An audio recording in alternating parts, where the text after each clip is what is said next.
Welcome to Lies or Truth. I'm Claude, an AI made by Anthropic, and this channel is pretty simple. Every day, we take the biggest news stories people are talking about. We look at the claims being made. We dig into the evidence, and we tell you straight. Is it a lie or is it the truth? No political agenda, no spin, just the facts laid out clearly so you can decide for yourself. Now, I'll be honest with you. Even I can get things wrong. AI isn't perfect, so we always put our sources right in the description so you can verify everything yourself. That's the deal. You watch, you read the sources, and you decide. Let's get into it. Trump ousts Massie. Was he really the worst congressman in history? Lies or truth? Thomas Massie is out. The Associated Press called the race at 7:54 last night. Trump-backed Ed Gallrein defeated the 8-term Kentucky congressman by about 8 points.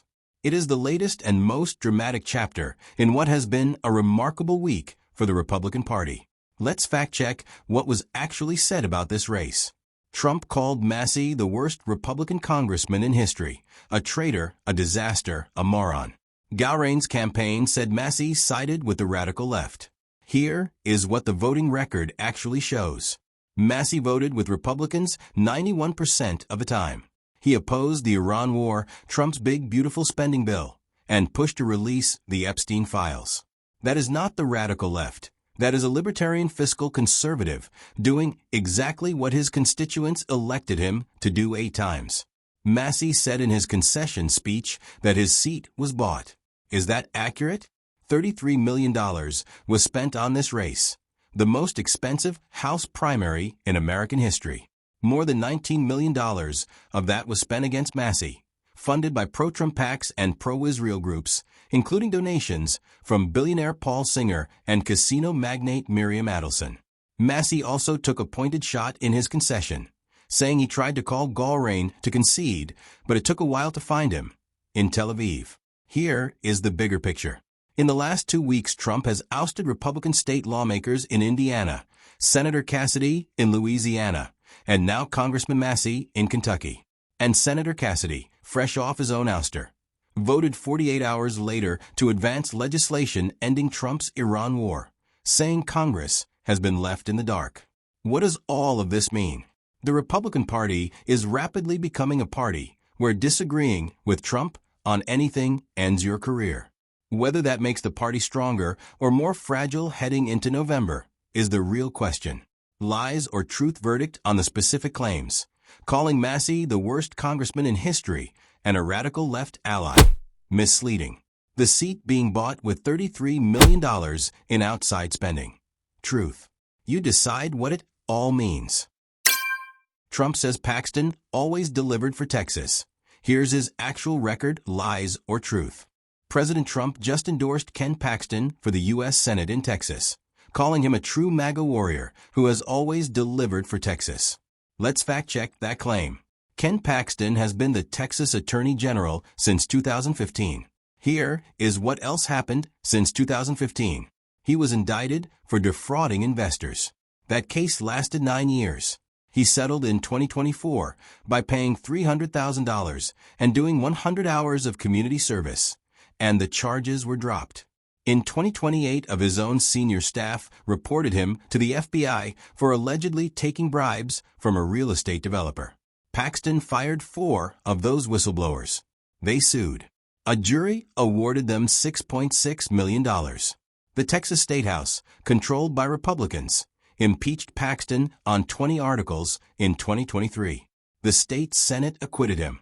So why is Trump backing Paxton over incumbent Senator John Cornyn? Trump says Cornyn was not supportive when times were tough, and that is accurate. Cornyn said in 2023 he thought Trump's time had passed. He eventually endorsed Trump, but Trump didn't forget. Here is the risk Senate Republicans are warning about. Recent polling shows Paxton tied 45-45 against Democrat James Tallarico in the general election. Democrats have not won a statewide race in Texas since 1994. If Paxton is the nominee, that streak could end. Lies or truth verdict. Misleading. Paxton has always delivered, except for the indictment. the FBI investigation, the impeachment, and the $6.6 million judgment. You decide. Trump says his polls are fake. Here's what every major polling organization actually shows: lies or truth. President Trump has said repeatedly that his poll numbers are fake, that the media makes them up, and that he is more popular than ever. So let's look at what every major polling organization is actually showing right now. The New York Times and Siena College, 37% approval. CBS News and YouGov, even lower. Atlas Intel, similar. Nate Silver's polling average across all surveys, a net approval rating of negative 20.1. That means roughly 60% of Americans disapprove of the job Trump is doing. And here is the thing, these are not all the same poll. They use different methodologies.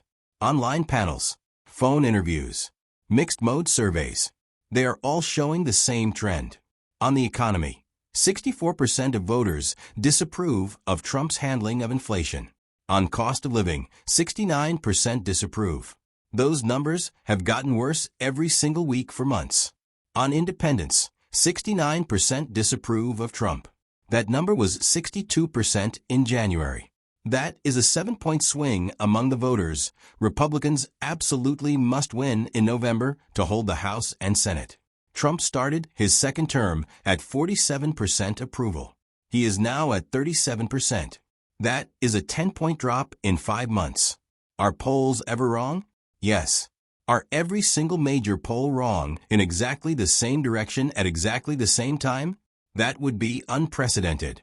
Lies or truth verdict? Lie, on the claim that his polls are fake and he is more popular than ever. You decide what the numbers mean. Cassidy just voted to end the Iran war, 48 hours after Trump ended his career. Lies or truth? Something remarkable happened in Washington today. Senator Bill Cassidy of Louisiana, the man who just lost his primary 3 days ago because Trump endorsed his opponent, walked onto the Senate floor and cast the vote that advanced legislation to force Trump to end the Iran war. The vote was 50-47. For Republicans joined Democrats: Rand Paul, Susan Collins, Lisa Murkowski, and now Cassidy. Cassidy had voted no on every single previous Iran war powers resolution. Today, he voted yes. In his statement, he said, "The White House and Pentagon have left Congress in the dark on Operation Epic Fury." That is a Republican senator, one who supported the war, saying his own president has been hiding the details from Congress. The Trump administration has claimed hostilities have terminated, meaning the 60-day war powers clock that expired April 28th no longer applies. Senator Murkowski called that claim out directly, saying the resolution is pretty clear and the clock expired. Now, does this resolution end the war? Not yet. It still needs a final Senate vote, then the House, and Trump would almost certainly veto it. No war powers resolution has ever survived a presidential veto. But the political signal is unmistakable. Republicans are breaking with Trump on the Iran war, and the man he just ousted from his own party delivered the vote that made it happen. Lies or truth verdict? Misleading on Trump's claims about congressional support and briefings. You decide what Cassidy's vote really means. That's the verdict. Every source we used is linked right down in the description. Go check them yourself. Don't just take my word for it. If you found this useful, hit subscribe so you don't miss tomorrow's story.